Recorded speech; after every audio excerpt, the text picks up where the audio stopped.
Financial freedom എന്ന് പറയുന്നത് ഒരാൾ കഷ്ടപ്പെട്ട് പഠിച്ചതുകൊണ്ട് മാത്രം കിട്ടുന്നതല്ല.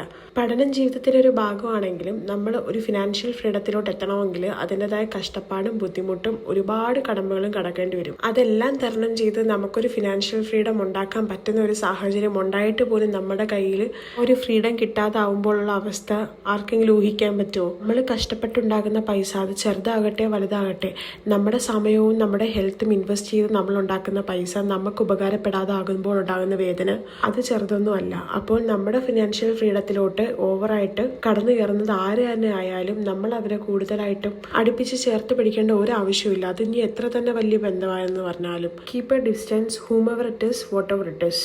അല്ലെങ്കിൽ നിങ്ങളുടെ ലൈഫിൽ നിങ്ങൾ തന്നെ അത് സ്ട്രഗിൾ ചെയ്യേണ്ടി വരും. നമ്മുടെ ഫിനാൻഷ്യൽ ഫ്രീഡം മറ്റൊരാളുടെ കയ്യിലല്ല, അത് നമ്മുടെ കയ്യിലാണ് ഇരിക്കേണ്ടത്. എങ്ങനെ ചിലവാക്കണമെന്നും എവിടെയൊക്കെ എങ്ങനെയൊക്കെ ഉപയോഗിക്കണം എന്നുള്ളതും അത് നമ്മുടെ കൈകളിലാണ്. So stay safe and spend wisely. ഇതിനെപ്പറ്റിയുള്ള അഭിപ്രായം കമന്റ് ചെയ്യുക.